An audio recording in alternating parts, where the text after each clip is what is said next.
Welcome. It's the start time, so I'm going to just jump right in. My name is Dev Sinha. I'm a member of the AMS's Committee on Education, and I'm also chair of the organizing committee for this inaugural lecture on education at the Joint Mathematics meetings. This lecture is supported by a generous donation from JMM partner COMAP Incorporated, and that's a gift made in memory of Bob Moses. I would like to thank COMAP for their generosity on behalf of the AMS, its Committee on Education, and the organizing committee. I'd also like to add that this sponsorship was not made known to the committee until a few days ago. So the overlap between COMAP's work on mathematics education and that of our inaugural lecture is due to the coincidence of how both have chosen to serve the mathematical needs of students. Without further ado, I'm proud to introduce our inaugural speaker, Tyler Jarvis of Brigham Young University. As a committee, we hope to set the tone for this lecture series as one which highlights current innovative approaches to problems of practice, rather than, say, be a lifetime achievement recognition. And one of those biggest current problems of practice, to my eye in any case, is in addressing the application of mathematics to our curricula for majors, entry level, and even into high school. It quickly became clear to the committee that Tyler and his colleagues at BYU are addressing this challenge in thoughtful, transformative ways. Tyler is a professor of mathematics at Brigham Young University, and he's director and co-founder of the BYU Applied and Computational Mathematics emphasis, about which he'll be telling us today. He's a recipient of an NSF Career Award and the MAA's Deborah and Franklin Tepper High Mode Award for Distinguished University Teaching of Mathematics. Although his training and background are in pure algebraic geometry, he's an energetic advocate for incorporating more applications of mathematics into the mathematics curriculum. Thank you, Tyler. Thank you, Deb. Thank you for the invitation.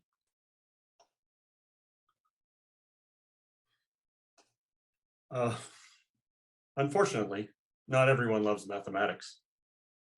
It hurts me that they don't, because math is so beautiful. I remember one day as a student in my undergraduate complex analysis course, my professor was so excited to show us the Cauchy integral formula. He ripped off his sweater to reveal the formula printed large on his t-shirt beneath. He was so excited, and I was excited because he was excited. But when I fully grasped the meaning of the formula, oh wow, he hadn't been nearly excited enough. Every time I come back to that formula, I get excited again because it's so beautiful. And I imagine all of you have had many similar experiences with mathematics that just takes your breath away. Sharing this beauty, being there when a student sees these things for the first time is a great privilege and blessing. And many of you are much better than I am at helping students see mathematical beauty. I'm grateful for you. I aspire to be more like you. Unfortunately, even when we succeed at helping people see the beauty in mathematics, many don't believe it has value beyond its beauty. Sure, everyone has been told that math is useful, and everyone knows that somewhere, deep inside some computer, somehow, math is doing something that somebody thinks is useful. But most people don't really believe that math is useful for them. They lack confidence in the value of mathematics. Here's an example from a retired political science professor who's made a name for himself advocating against requiring students to learn algebra. Quote, every other subject is about something. Poetry is about something. Even most modern art is about something. Math is about nothing. It sounds like Seinfeld. It's not just this one critic. Administrators at various universities have said and done many things to show that they don't value mathematics. And faculty in other departments often feel the same way, trying to reduce math requirements for general ed and for their majors. I see it even among recruiters at STEM career fairs for students with background in science, technology, engineering, and mathematics, and they still don't appreciate the value of mathematics. It's much more widespread even than these examples, and I think you know what I'm talking about when the students don't hesitate to tell us whenever we cover a difficult section or whenever we fail to engage them sufficiently in the math we teach. When am I ever going to use this? But math majors, at least math majors know math is useful, right? After all, they themselves have to answer the question of, when am I ever going to use this? They get that question when they work as tutors in the math help lab or as TAs. Surely they believe math is useful. We surveyed our math majors to try to get a better sense of how to recruit more students into mathematics. We asked them, why did you major in math and why aren't others majoring in math? And this was their answer. I love it, but I know I can't get a job if I don't want to teach. I thought I'd just do something I enjoy now and worry about a job later. In retrospect, their answer should not have surprised me, but they did. I really believe that math majors understood that there were lots of applications of math and that their problem-solving skills would help them get good jobs. We had alumni with good jobs that used math, but apparently the students didn't know that. They were just in it for the beauty. Even the math majors had lost confidence in the value of mathematics. And that loss of confidence in the value of mathematics is a serious problem for us and our students. It's a problem first because funding, faculty lines, and other resources go where decision makers think they will create the most value. When we aren't seen as adding value, we lose resources. This is bad for mathematics, bad for us, and bad for students. But beyond just resources, the loss of confidence is a problem because it impacts student learning. Students are more willing to put in necessary effort to learn if they believe they will get something out of it. And not all of us find the same things beautiful and exciting. I jump for joy at the beautiful contravariant relationship between Galois groups and field extensions.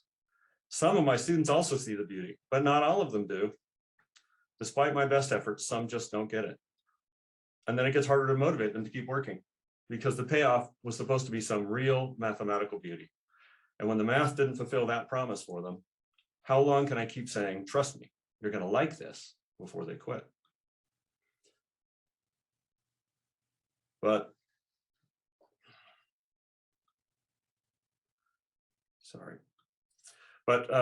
it also drives away the world changers, the people who want to make a difference, to overcome poverty and vanquish injustice. Lots of college students come to the university thinking that they can make a real difference in the world, and they really want to do something.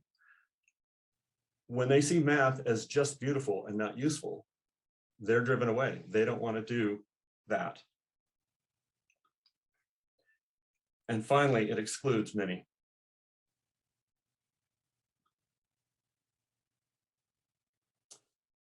Oh, sorry.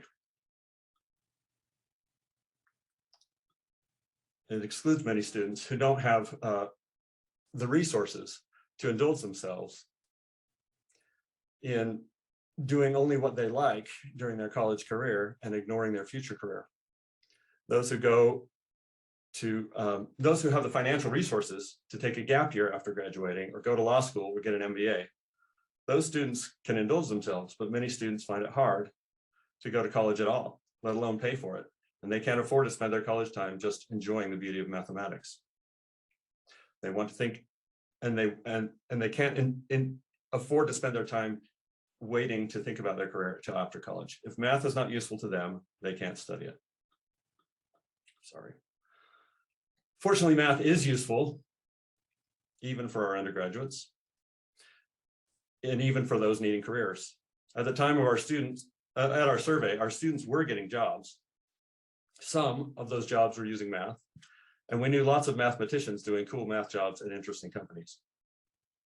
Maybe, we thought, we just need to tell students about those jobs. So we told them about traditional math jobs in engineering, actuarial science, national security, finance, and also modern math jobs at places like Google, Amazon, LinkedIn, and Pixar. Sorry. But that was the wrong thing to do. Why, you ask? Why is it bad to advertise these jobs to your math majors?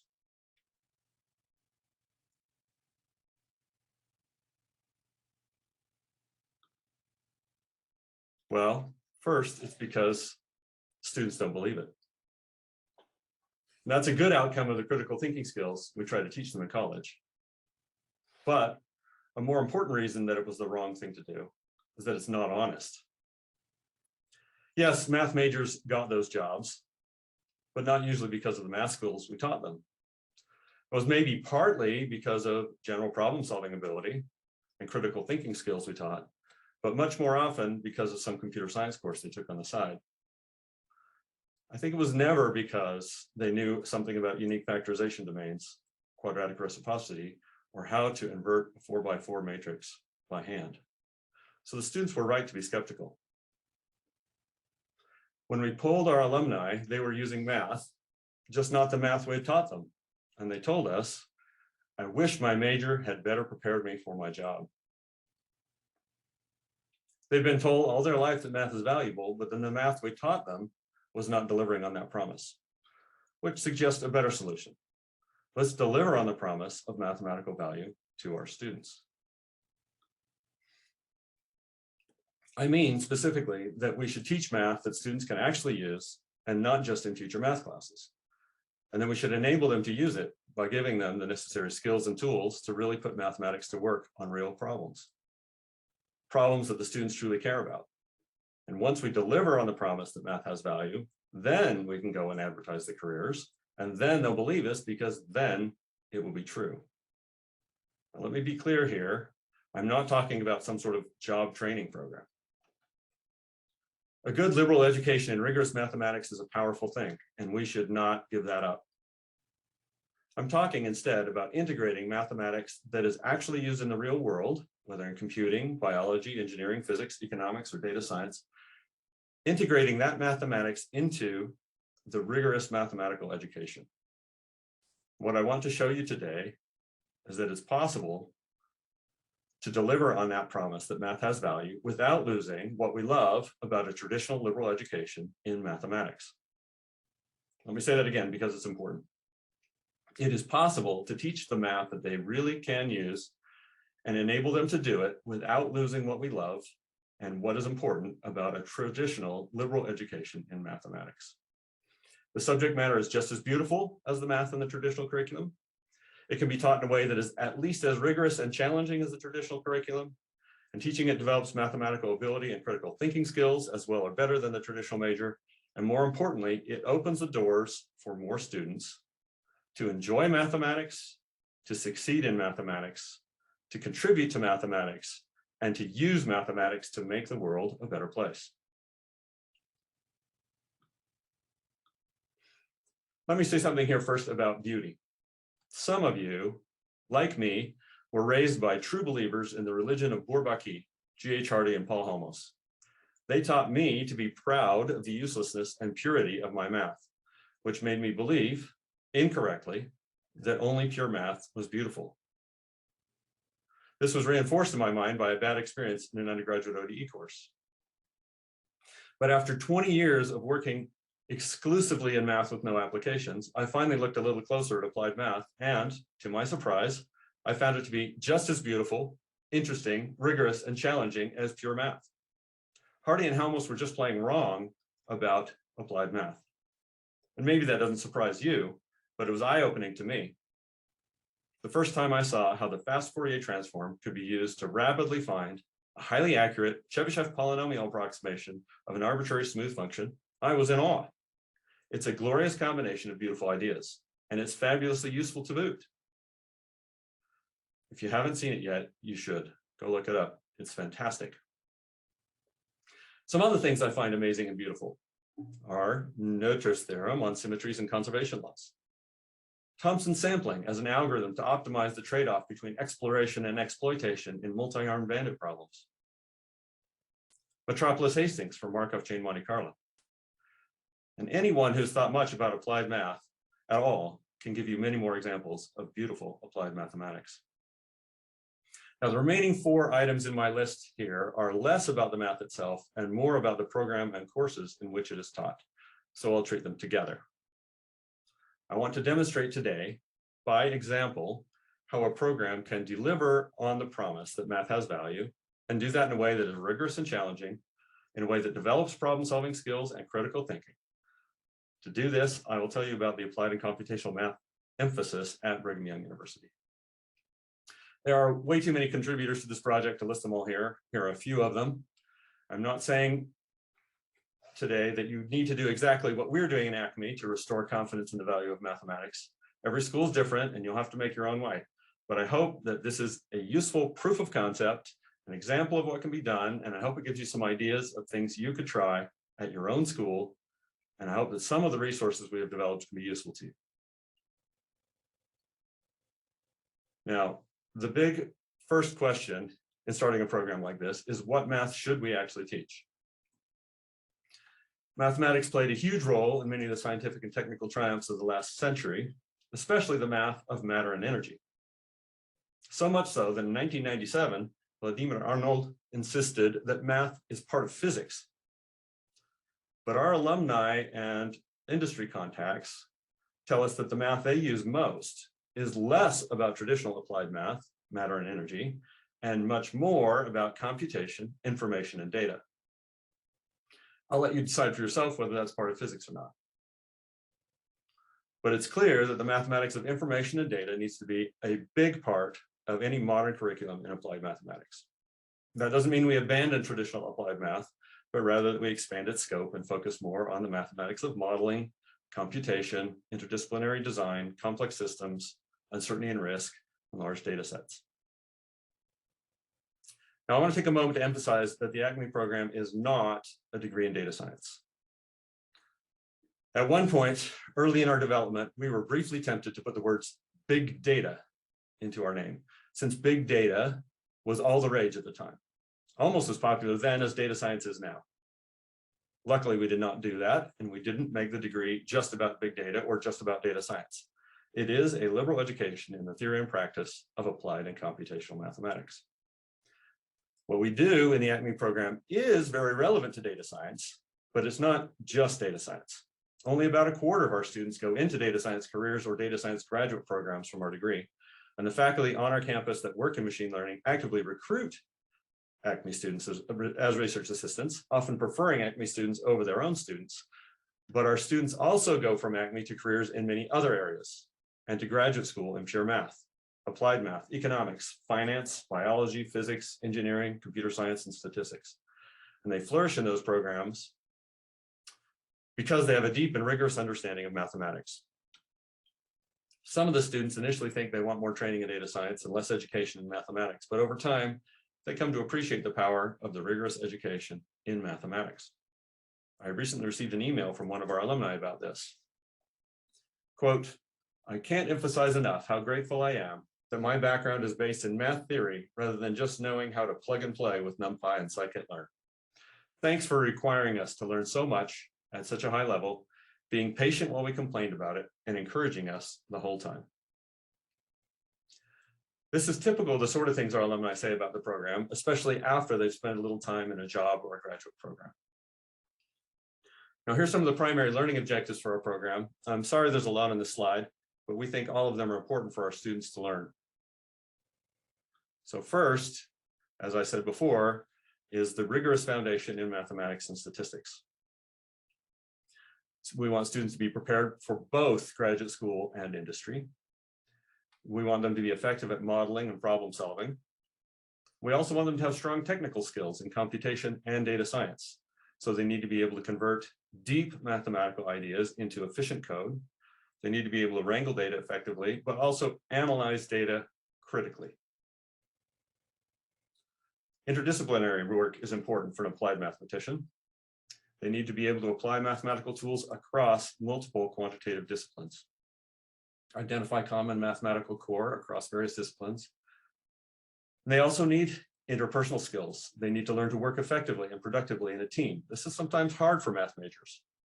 And other soft skills are also important. Finally, ethics.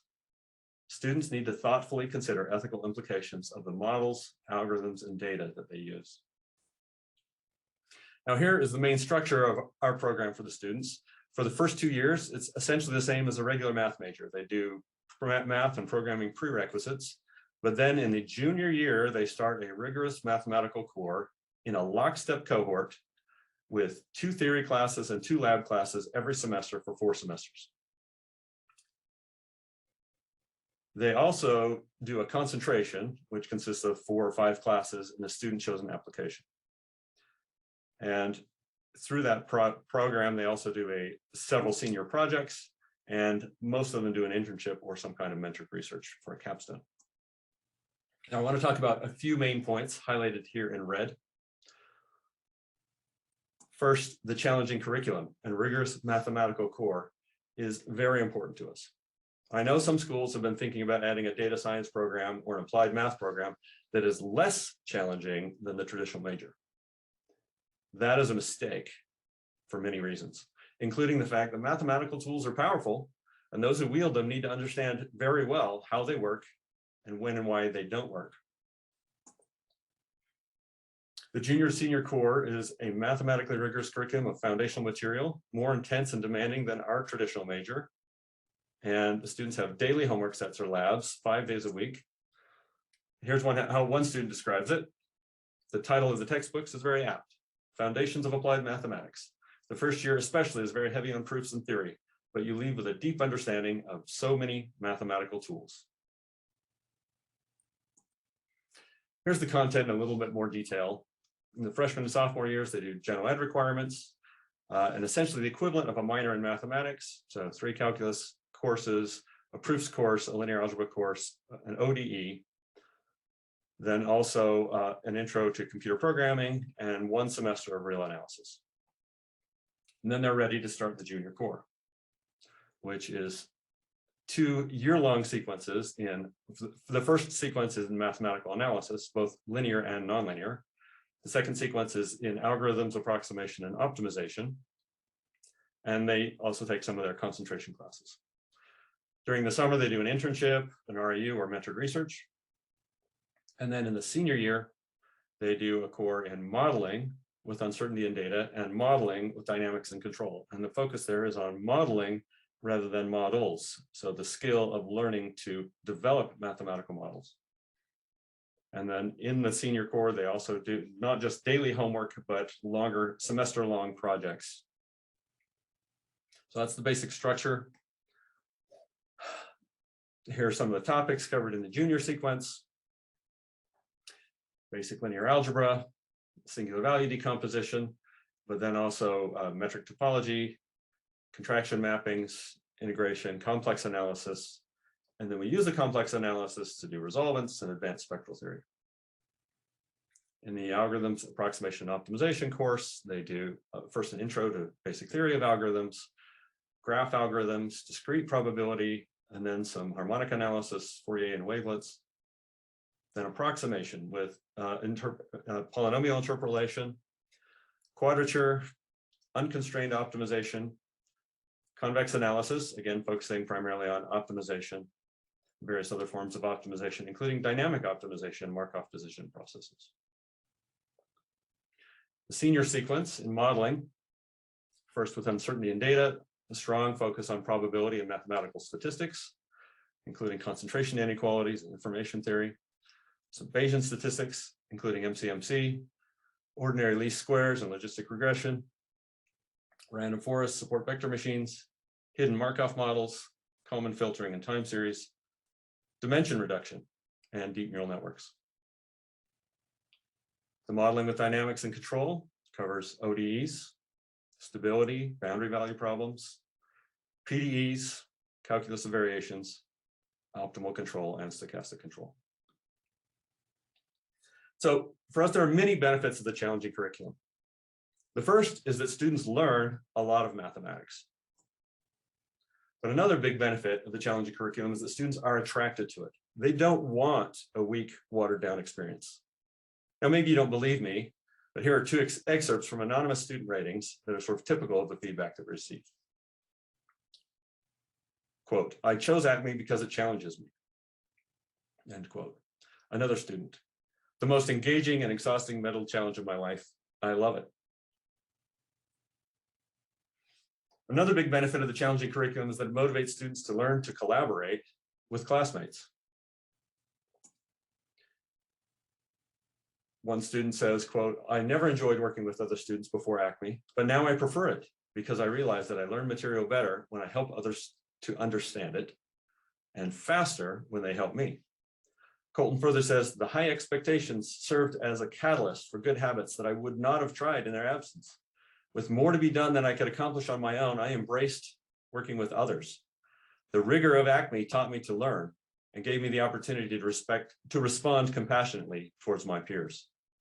Because the load was challenging, we learned together the value of working through difficult circumstances and the joy of rising to meet lofty expectations.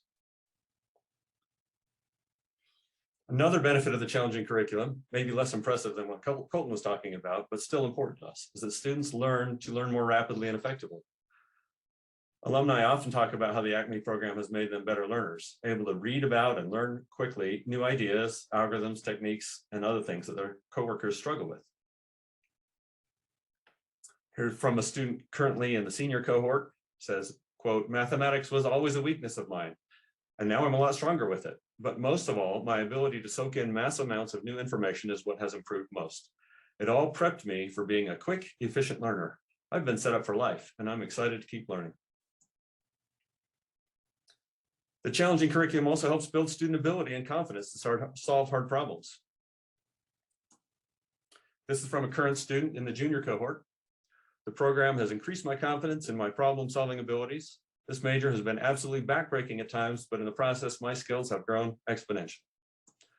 Or another student, "Because of ACME, I am no longer afraid of math. Math is afraid of me. I'm very grateful for the way that the program has enabled my ability to solve hard problems."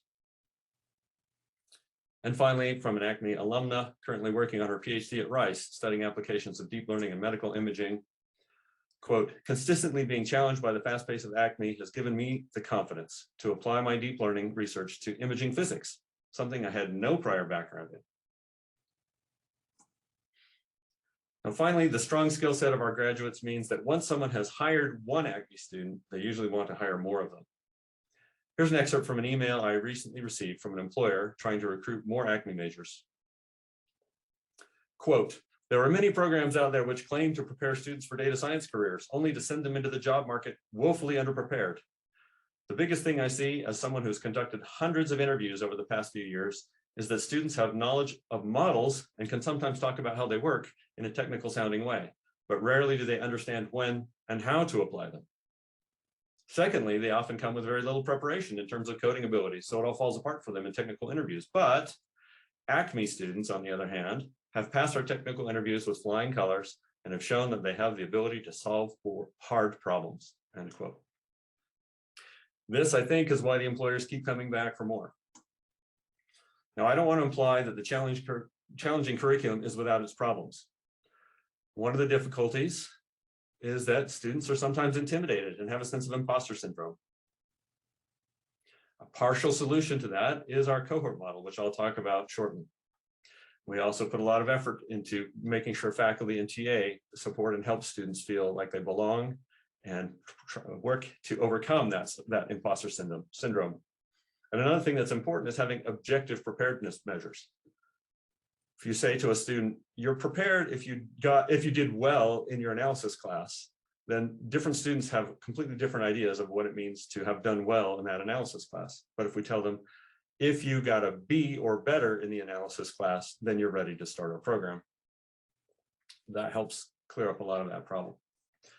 Another issue some of the students have difficulty with is time management. They sort of locally optimize. They'll skip class to do homework or do other things that are not good for their global learning. Part of the way we deal with that is explicit coaching, partly by providing incentives, both academic and otherwise, to good habits.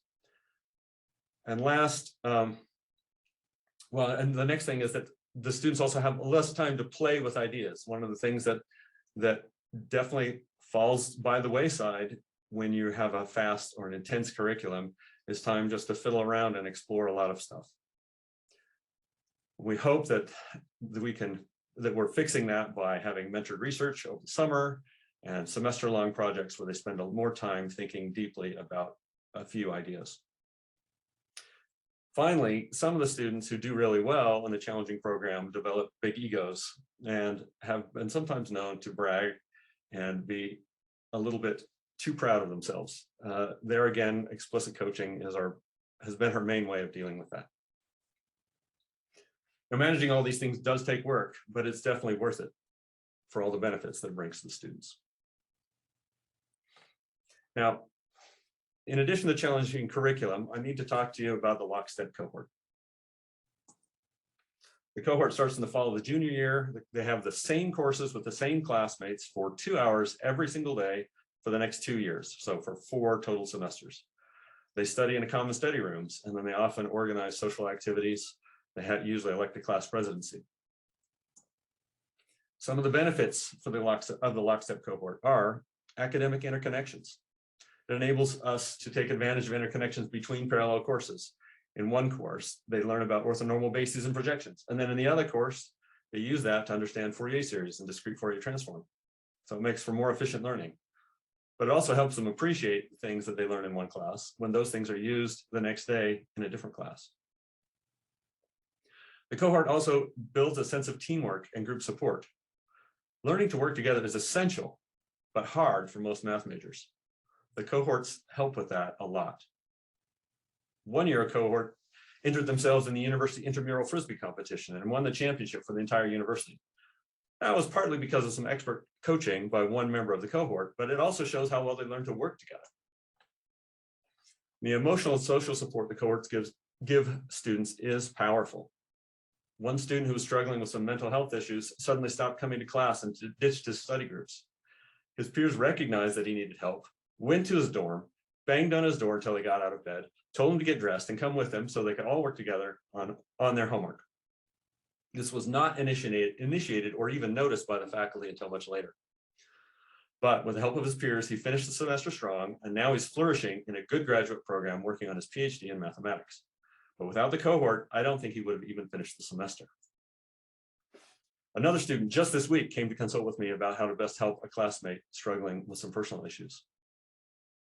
This is a stark contrast to my traditional math classes where the students mostly don't even know each other's names, despite my best efforts to get them to engage with each other.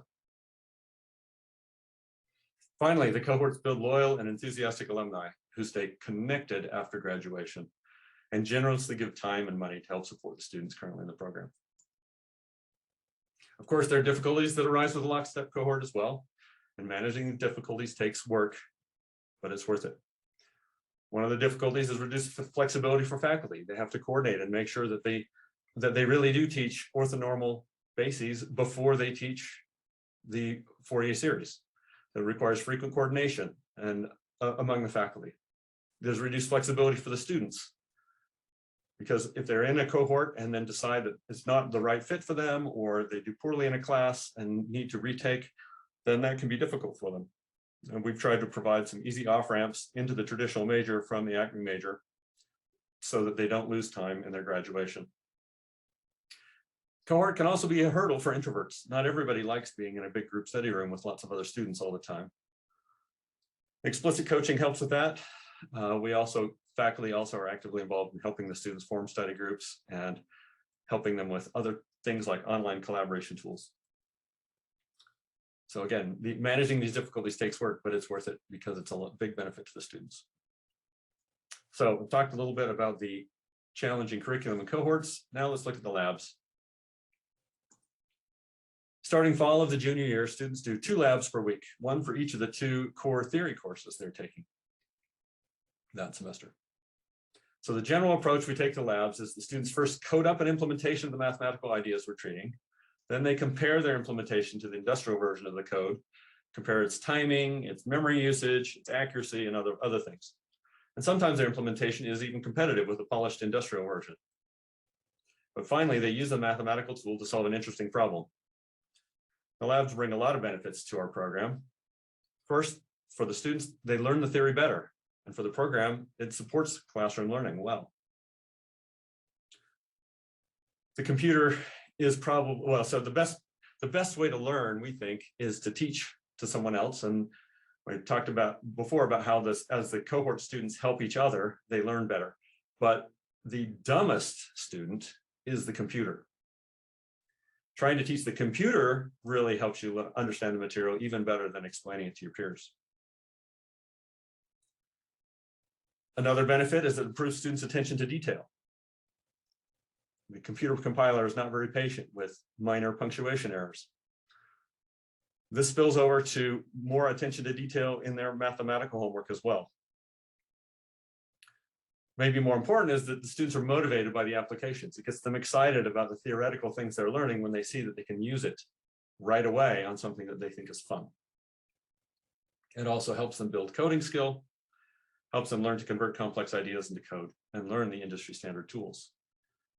Another benefit is it helps them build a portfolio of projects that they can show employers so they can demonstrate their ability to use mathematics in interesting and powerful ways.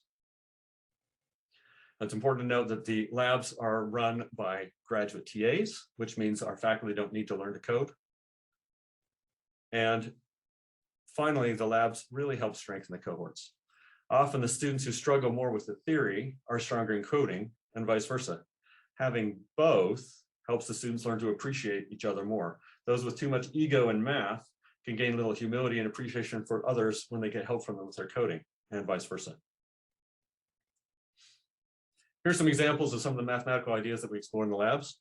We use the fast Fourier transform to do audio processing, singular value decomposition to do facial recognition, Markov chains to make text generation models, and Perron-Frobenius to explore the Google PageRank algorithm and apply it to March Madness. So if you're a soccer fan, you may have heard the loud buzz of the horn called the vuvuzela. These are very popular with some fans and very unpopular with everyone else. It's just hard to hear anything when a whole stadium is honking away on these things. They've been banned at various times, but keep coming back. Luckily for us, they mostly produce a consistent frequency. In the FFT lab, students use the fast Fourier transform to filter out the vuvuzela sound from audio of a World Cup broadcast. They also experiment with convolution. They start with a recording of a Chopin piece played in a low echo environment. They convolve that with a recording of a balloon popping in an echoey stairwell. That convolved result sounds like the piano is being played in the echoey stairwell. And they really love this lab and like to take it to the next level by convolving basically everything with the balloon pop.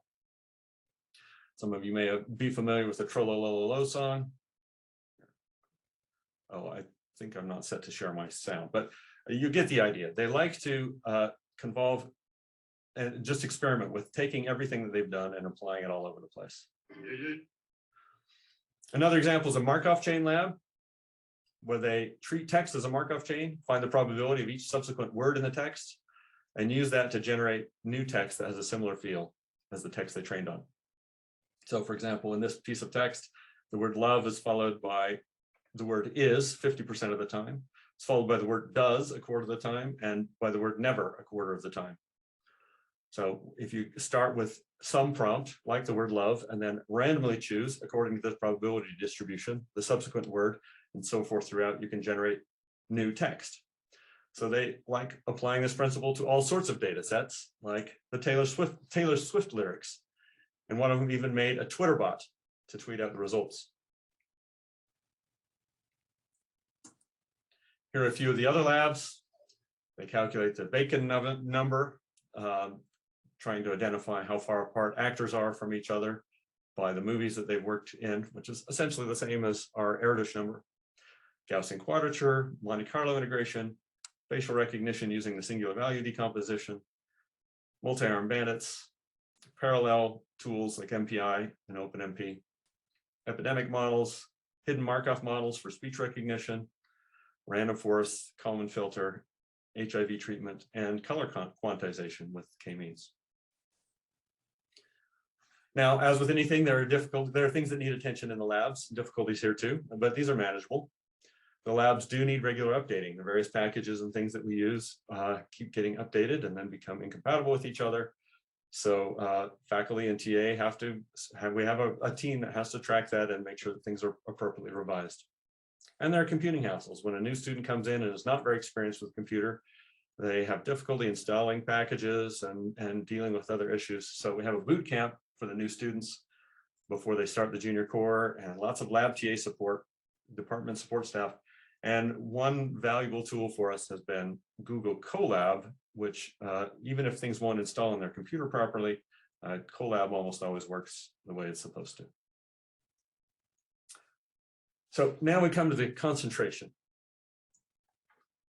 The concentrations are an important part of our students' education. They're typically 4 or 5 courses in a specific application of mathematics. But because the students have a strong mathematical background, these concentration courses are usually more advanced than a minor in one of these subjects. Here are some of the more popular topics: computer science, data science and machine learning, economics, business, biology, and physics. Some of the benefits of the concentration are students learn to communicate across disciplines. And they get a chance to see how math is used in a specific discipline. It also helps them prepare for a specific career in math, career path, whether that's a job in machine learning or going to graduate school in economics or starting their own business. And again, there are challenges with concentrations. In some subjects, there are lots of prerequisites before a student can get to the interesting courses that really use the math. Some departments are really good about working with us to find alternative paths into those courses, and others aren't. That does affect the number of students choosing to go into the various concentrations. And of course, students need guidance as they think about their concentrations and what they want to do. And that takes faculty time, but again, it's worth it because it really does help them a lot. Finally, I want to talk about ethics. This is an extremely important topic that I never encountered as a student in mathematics, nor have I seen it taught very often in a traditional math program. But the tools of modern applied mathematics are powerful and can be dangerous when misused. So it's important that we weave ethics through several of our courses, especially those that deal with data and machine learning. When we started doing this, I worried that it would be something the students would dislike, since it doesn't seem like what they thought they were signing up for. But they do really like it. It's the topic most mentioned in our student ratings as the thing that they like to see even more of. Ethics in math and data science is rapidly developing, and we still have a lot to learn about how to teach this well. But it is essential to get the students thinking and talking about the many ethical issues and challenges that they are likely to face in their career. And they need to do that before they're in a situation where it really matters. All right, so now we've covered the main aspects of the program. What are the results? Well, first, they sign up. The number of math majors has almost doubled since we started the program, and 2/3 of those are ACME students. They also complain about how challenging it is, but then they eagerly recruit other students to come join them. They help each other, and they win contests. They often beat the computer science majors in coding competitions, so much so that one computer science major complained, it's not even worth competing because, quote, the ACME students always win, end quote. And here's a picture of one of the ACME teams after winning the Google Coding Challenge. They also get good jobs in internships. We are not a jobs training program, but they do get much better jobs in general than the traditional major. Our data is incomplete, of course, because not everyone reports job and salary information back to us. But for those who do report, the highest starting salary of the traditional majors is roughly the median starting salary for the ACME majors. And finally, the students give back. Our alumni are fiercely loyal to ACME. They founded their own alumni association, independent of university alumni programs. They give money for scholarships. They help students in their job and internship search, and they mentor students in the program. Here are some of the internships that our students have got at some of the big the big technical companies, but also at national labs like Livermore and Oak Ridge, also at other government agencies like the National Security Agency, but also in finance, places like Goldman Sachs and Wells Fargo, and in healthcare, Intermountain Healthcare, Medic Life, United Health, Tula Health, and in engineering, places like Raytheon and Fordham, and in other interesting places like Ancestry.com. Job offers are in similar places, again, from the big tech companies, some from consulting companies like McKinsey, government jobs at NSA and Los Alamos, finance, healthcare, other business, self-driving cars and robots at Vicarious, engineering at Raytheon and Ancestry. And many of the students, when they finish their internship, end up with a full-time, permanent offer at the end of their internship, even though they still have another year to go in their program. And not everybody goes on to job and industry. Many of them choose to go into graduate programs What I want you to notice here, I won't read through all of them, but I want you to notice that even though there are lots of students going on to graduate study in mathematics or applied mathematics, a lot of them go on to other things as well: biostatistics, economics, marketing, electrical engineering, petroleum engineering, all kinds of different things.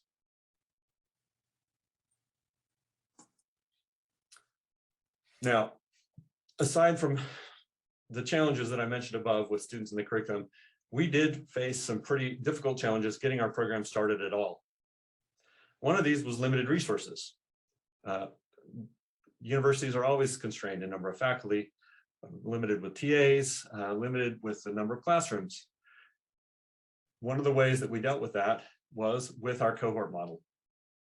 And in fact, the reason we started the cohort model was not because we thought it would be good for the students, but because it was the only way that we could find to deal with our resource issues, because it used fewer faculty. And but we quickly found out that the cohort was actually important for the students. So now, even if we had enough faculty to give it up, we would stick with it because it's very powerful for our students.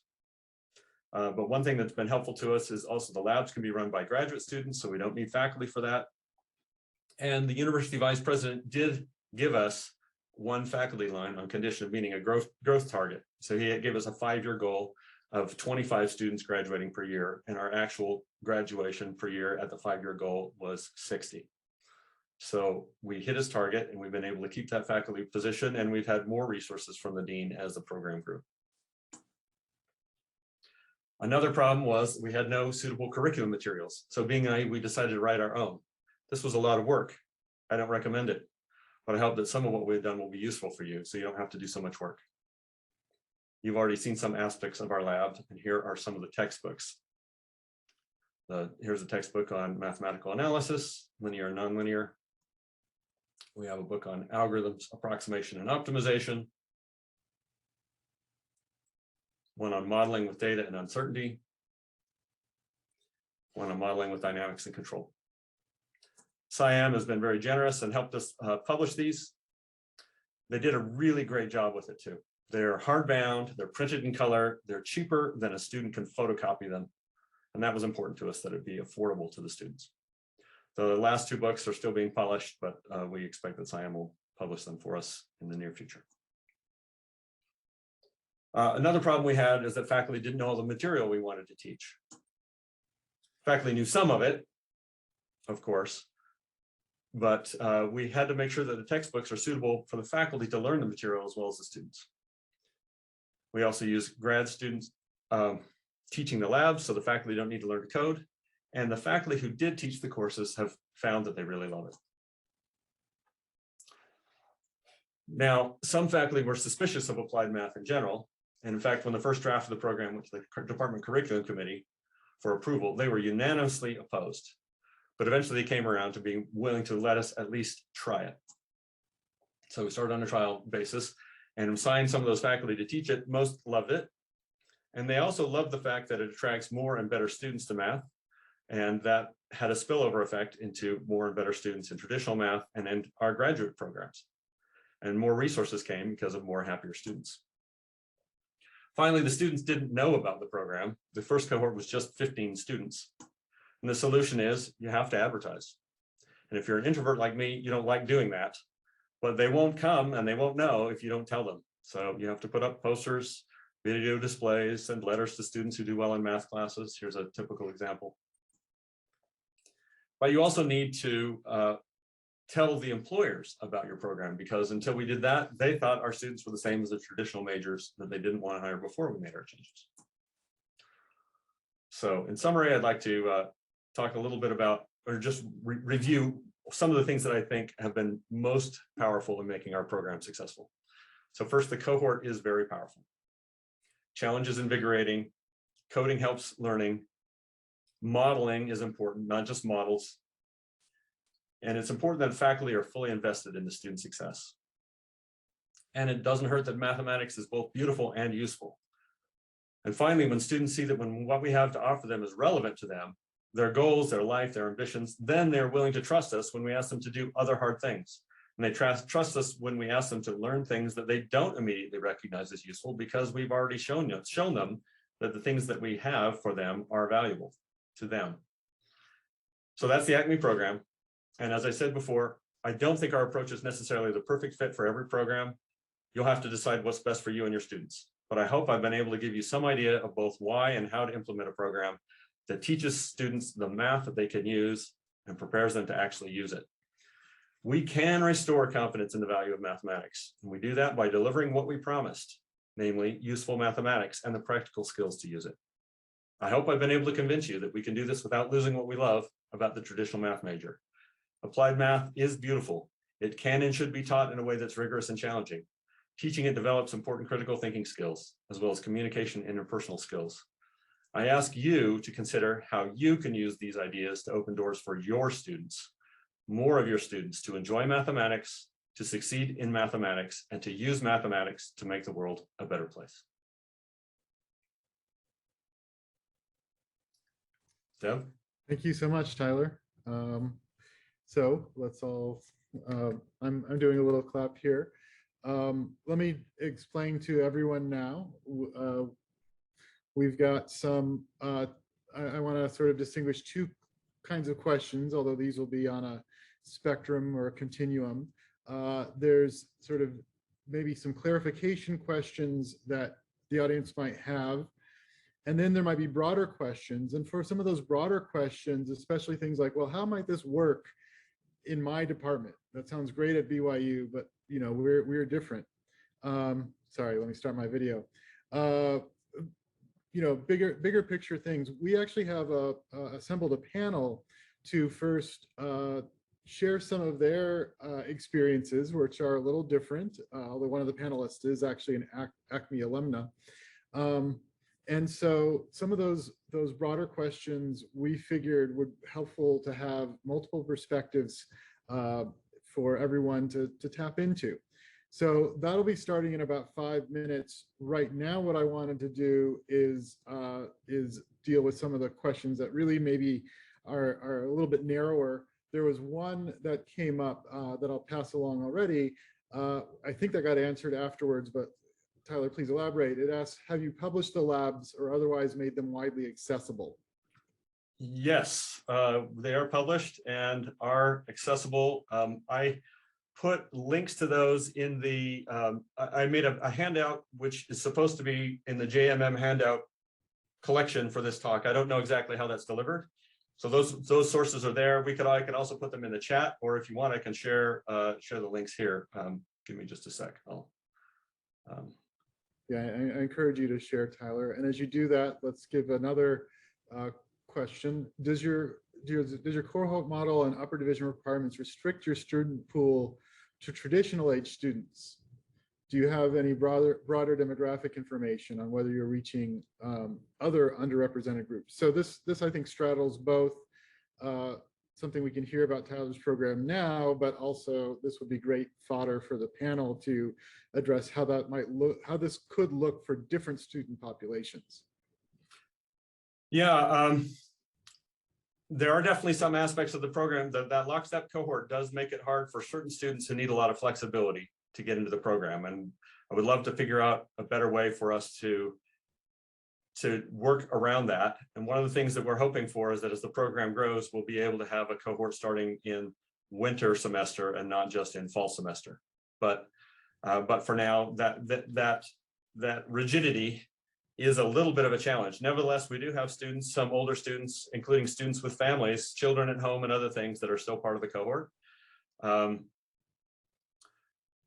And that's not as uncommon at BYU as some other places perhaps, but yeah, so we do have some older students. I don't have good data on the age of students. The university doesn't share that with me. So I don't know how to compare that with, say, the regular major in terms of non-traditional age. As far as data about minorities and other underrepresented students, unfortunately, recently we lost the secretary who was supposedly tracking that for us. And so I don't have the current data on that right now, but we do try to track that and try to actively recruit those types of students into our program. Okay, one last very quick one. What is the source of your senior year projects? Right now, we give the students some freedom in choosing what they want to do for projects. We've thought about having, partnering with industry and actually getting projects from industry, but it seems like normally when we've done that, it doesn't mesh perfectly well with the curriculum that we're teaching the class. So we usually just tell the students, here are guidelines for the types of things that you could do. Here's examples of what other students have done before. We want you in your group to choose a similar sort of project and work on a project that's directly related to the goals of that particular course.